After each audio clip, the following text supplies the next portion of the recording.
Bonjour tout le monde, j'espère que vous allez bien, que vous avez passé une belle semaine. Donc aujourd'hui, j'avais envie de partager avec vous 10 habitudes qui ont changé pour moi dans la dernière année. Donc ça, c'est quelque chose que j'aime faire tous les ans.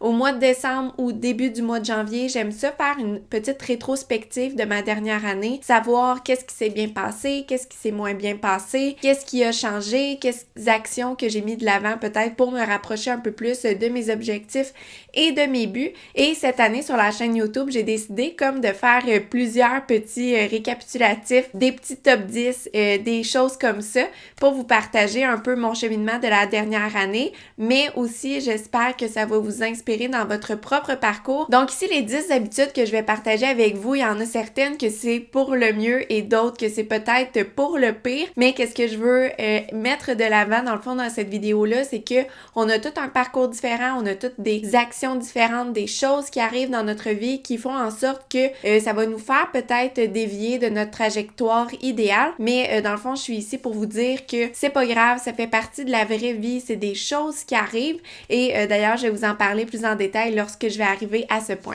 Donc, avant d'aller plus loin, je voulais tout simplement vous rappeler que l'atelier Le pouvoir des listes des résolutions pour attirer le changement a un nouveau cahier en version 2022. Donc, j'ai totalement revu la mise en page, j'ai fait des nouveaux tableaux, j'ai refait la mise en page des tableaux afin qu'ils soient plus attrayants, plus agréables et surtout plus pratiques pour vous. Et d'ailleurs, j'ai hâte parce que justement, pendant le congé des fêtes, je vais m'asseoir avec un bon café et je vais refaire en fait l'atelier Le pouvoir des listes étape par étape afin de me fixer des nouveaux objectifs et des résolutions pour la nouvelle année. Donc, si jamais c'est quelque chose qui vous intéresse, je mets toutes les informations et les liens dans la barre de description en dessous. Et deux petites informations importantes. Si jamais vous êtes déjà inscrite à l'atelier Le pouvoir des listes, vous avez accès gratuitement à ce nouveau cahier. Il suffit tout simplement de vous connecter dans votre portail et d'aller récupérer le fichier. Et sinon, si jamais vous n'êtes pas déjà inscrit à l'atelier, eh bien, pendant le mois de décembre, tous mes ateliers, mes 3 ateliers sont à 25% de réduction.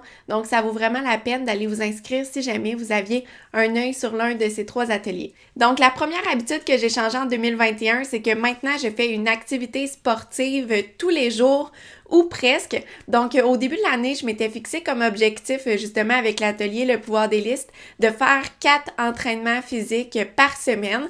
Et grâce au tableau de suivi qui est dans l'atelier, je me prenais des notes chaque fois que je faisais une activité sportive. Et en fait, en faisant 4 activités sportives par semaine, ben j'ai commencé à avoir le goût d'en faire 5 fois par semaine. Puis dernièrement 6 fois par semaine. Et là, aujourd'hui, finalement, j'en fais pratiquement tous les jours. Je trouve ça vraiment important d'ajouter du mouvement dans ces journées, de bouger son corps puis de vraiment faire circuler le sang. Donc maintenant, je fais une activité sportive par jour, que ce soit léger ou vraiment intense. Donc ça, c'est quelque chose de nouveau qui a changé pour moi en 2021 pour avoir une vie active, mais surtout pour prendre soin de ma santé physique et mentale parce qu'on le sait, bouger, ça fait du bien à la tête. La deuxième habitude qui a changé pour moi en 2021, c'est que maintenant, je pense mes repas en fonction des légumes plutôt qu'en fonction des féculents.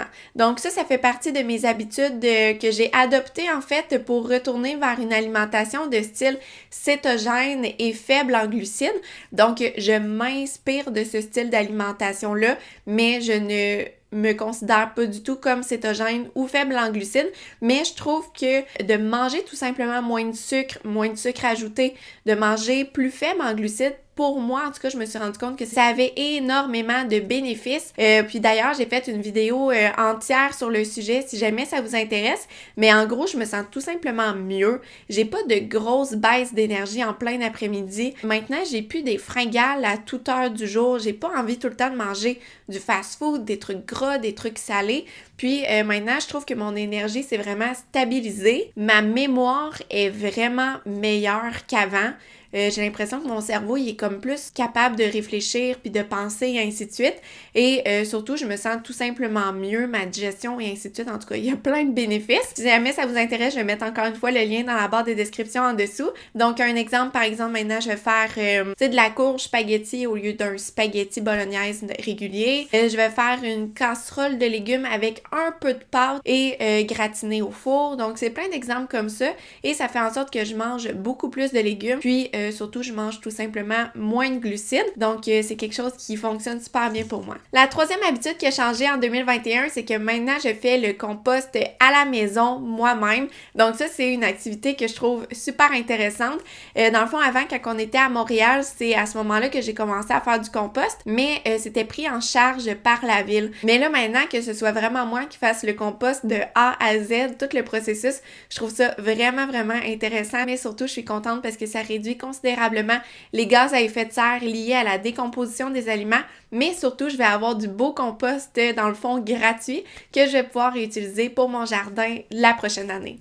En faisant le montage, je me suis rendu compte que j'ai oublié de vous mentionner le point numéro 4. Donc, la quatrième habitude que j'ai changée en 2021, c'est de faire un potager. Oui, enfin, en habitant ici en région, on a un petit terrain, donc ça permet de faire un potager.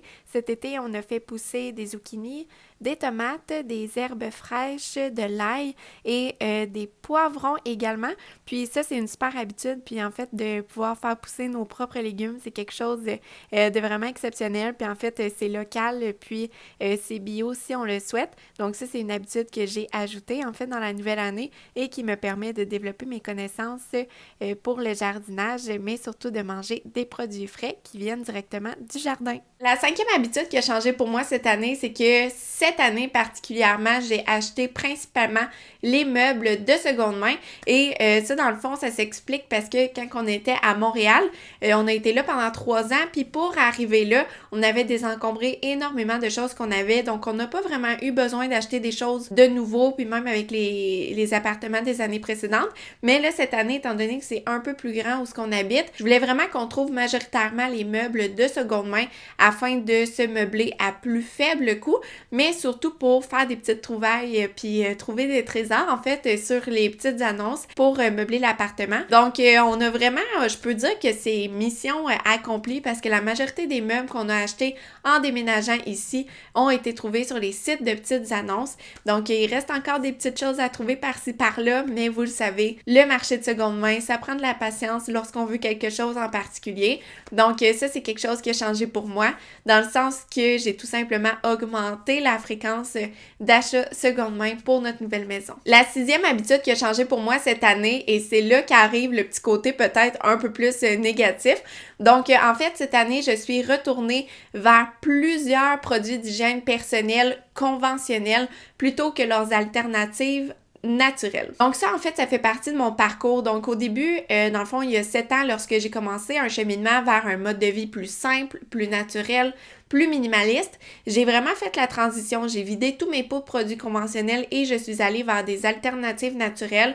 Et là, pendant plusieurs années, j'ai mis à l'essai ces alternatives naturelles-là. J'ai essayé différents produits et ainsi de suite. Et dans le fond, dans la dernière année, je me suis rendu compte que certains des produits naturels que j'utilisais ne me convenaient tout simplement pas. Donc, je suis retournée à des produits conventionnels. Puis là, il y en a 2 principalement auxquels je pense, 3 produits auxquels je pense. La première chose, c'est que j'ai recommencé à utiliser un dentifrice conventionnel, tout simplement parce que l'alternative naturelle, je me suis rendu compte que c'était vraiment pas pour moi.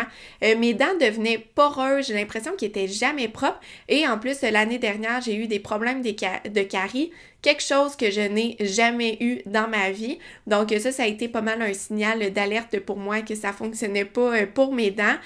Ensuite, un deuxième produit, c'est le savon pour se nettoyer le corps. Pendant des années, j'ai utilisé des savons artisanaux, des savons naturels et ainsi de suite. Et suite à un problème d'acné, en fait, puis ma peau qui est vraiment sensible, je me suis rendu compte que ces savons-là, ça me rendait la peau trop sèche, puis ça me convenait vraiment pas à ma peau. Donc, je suis retournée vers un pain de savon super conventionnel, mais qui fonctionne vraiment bien pour moi. Et la troisième chose à laquelle je pense, c'est un produit nettoyant pour la salle de bain qui contient du javelisant. Ça, c'était un produit que j'avais arrêté d'utiliser pendant plusieurs années, mais des fois, les salles de bain où ce que j'habite, des fois, ça doit être à cause d'un taux d'humidité qui est plus élevé ou un mauvais écoulement des eaux, je sais pas trop, mais des fois, il y a des salles de bain qui sont plus propices à faire des moisissures. Donc ça, je me suis rendu compte que parfois c'était nécessaire. J'essaie de pas l'utiliser chaque fois, mais peut-être une fois par mois, je fais comme un traitement avec le produit javélisant et dans le fond, le bain et la douche restent beaux pendant un mois complet par la suite. Donc ça, c'est 3 exemples de produits auxquels je suis retournée vers des produits conventionnels. La 7e habitude qui a changé pour moi dans la dernière année, c'est que je considère que j'ai encore diminué ma consommation de café sucré, café latte dans les chaînes de restaurants de type fast-food, de restauration rapide. Puis ça, dans le fond, c'est vraiment un gros cheminement pour moi parce que, dans le fond, il y a plusieurs années, je pouvais y aller 5 fois par semaine. Donc, juste d'avoir diminué tranquillement, pas vite, au fil du temps, en 7 ans, je peux vraiment dire que j'ai vraiment diminué. Donc, avant, j'y allais 5 fois par semaine. Par la suite, j'y allais peut-être 1 fois par semaine. Ensuite, peut-être 1 fois par 2 semaines. Puis là, maintenant, si j'y suis allée peut-être 5 ou 6 fois dans la dernière année, c'est beau. Maintenant, là, quand j'y vais, c'est vraiment une question de nécessité ou parce que je n'ai pas d'autre choix, alors qu'avant, j'y allais vraiment pour le plaisir. Puis tu sais, cette petite habitude-là, c'est vraiment beaucoup de dépenses. C'est beaucoup de 2 $, 3 $, 5 $ par-ci, 5 $ par-là. Et surtout, c'est des produits qui sont vraiment élevés en calories, en sucre et ainsi de suite. Donc, je suis vraiment contente d'avoir tout simplement arrêté d'aller aussi régulièrement, en fait, dans les chaînes de restauration rapide. Mais surtout, je suis contente d'avoir diminué cette habitude qui, je considère, était un peu trop présente par le passé. La 8e habitude que j'ai constatée qui a changé dans la dernière année, c'est que je n'ai pas acheté de repas congelés à l'épicerie. Donc, avant, j'aimais vraiment ça avoir des repas congelés. Je trouvais que c'était un truc rapide, pas cher pour manger. Et en plus, il y avait des repas congelés que j'aimais beaucoup en termes de goût. Donc, mais par contre, je voulais réduire cette habitude-là parce que c'est plein de sel, c'est transformé, c'est industriel. Puis je trouvais que ça convenait pas en fait au type d'alimentation que je souhaitais avoir pour ma santé globale. Mais par contre, avant, lorsque je faisais mes épiceries à très petit budget, à 20 $ par semaine, je m'assurais toujours d'avoir au moins un repas congelé dans mon congélateur parce que je préférais avoir un repas congelé puis l'apporter avec moi au travail lorsque je n'avais pas de lunch plutôt que de devoir sortir sur l'heure du midi, aller me chercher un repas qui allait me coûter entre 10 et 15 $. Donc ça, c'était une des astuces que j'ai utilisées en fait pour garder mon coût d'alimentation assez bas, mais là, c'était vraiment une habitude que je ne voulais plus avoir, je voulais plus consommer des repas congelés et lorsque j'en avais dans mon congélateur, j'étais tout le temps tentée de les manger alors que je n'en avais pas vraiment besoin. Donc d'avoir diminué cette consommation de produits congelés-là, ça également c'est une habitude dont je suis fière qui a changé dans la dernière année. La 9e habitude qui a changé pour moi cette année, c'est que maintenant je ne paie plus en argent comptant, mais je paie avec ma carte de crédit. Donc ça, cette habitude-là, elle a changé principalement à cause de la COVID-19. Puis également, je me suis rendu compte que je maîtrisais tellement bien mon budget, je connaissais tellement bien mes habitudes de dépenses, je savais tellement c'était quoi mes besoins puis l'argent que j'avais besoin toutes les semaines que je me suis rendu compte que c'était plus nécessaire en fait pour moi de payer en argent comptant, que j'avais bien compris, j'avais bien assimilé et surtout maintenant j'étais capable de contrôler mes pulsions d'achat et arrêter de surconsommer. Donc c'est pour ça que j'ai décidé d'utiliser maintenant la carte de crédit. Mais surtout, payer avec sa carte de crédit, ça comporte des avantages parce que là, maintenant, j'accumule des points, j'accumule des récompenses en argent et dans le fond, ben pour moi, c'est de l'argent gratuit, dans le fond, que j'obtiens et grâce aux récompenses que je gagne, eh bien, je me paie des petits plaisirs, des petits luxes qui, autrement, je trouve que ça coûterait un peu cher pour mon budget. Et finalement, pour terminer, une autre habitude qui a changé pour moi dans la dernière année, c'est que j'ai augmenté mon temps de lecture dans des vrais livres. Donc ça, c'est déjà une habitude que ça fait quelques années que j'essaie de travailler sur celle-ci. En fait, j'ai commencé à lire assez tard, je crois à 21 ans, j'ai commencé à lire des livres. Avant, je détestais ça. Et d'ailleurs, c'est en tombant sur des livres de croissance personnelle, de développement personnel, de finances personnelles que je me suis rendu compte que finalement, j'adorais lire. Donc maintenant, j'essaie de lire toujours un peu plus d'année en année. À titre indicatif, en 2020, j'ai lu 14 livres dans l'année. Et cette année, en 2021, On est au début du mois de décembre et je suis rendue à 17 livres et demi. Donc, tu sais, c'est pas une grosse augmentation, mais de savoir que je lis toujours un peu plus d'année en année, je trouve ça vraiment pertinent. Et surtout de lire, je vous encourage fortement à le faire un peu plus. Ça permet de passer moins de temps derrière un écran, mais surtout ça permet de découvrir des nouveaux sujets, découvrir des nouvelles informations, puis d'apprendre de nouvelles choses également, ou tout simplement de se divertir. Donc, augmenter mon temps de lecture, ça c'est une autre habitude qui a changé dans la dernière année. Donc voilà, c'était tout pour les 10 habitudes qui ont changé pour moi dans la dernière année. J'espère que vous avez aimé cette vidéo. Si c'est le cas, n'oubliez pas de cliquer j'aime parce que ça permet de dire à l'algorithme de YouTube que vous avez apprécié cette vidéo et par le fait même, YouTube va la montrer à plus de monde sur le web. Donc, en rappel, si jamais vous aimeriez ça, faire l'atelier Le pouvoir des listes, des résolutions pour attirer le changement, toutes les informations et les liens seront dans la barre de description en dessous. Donc, merci beaucoup tout le monde d'avoir été là et on se retrouve la semaine prochaine dans une nouvelle vidéo. Bye!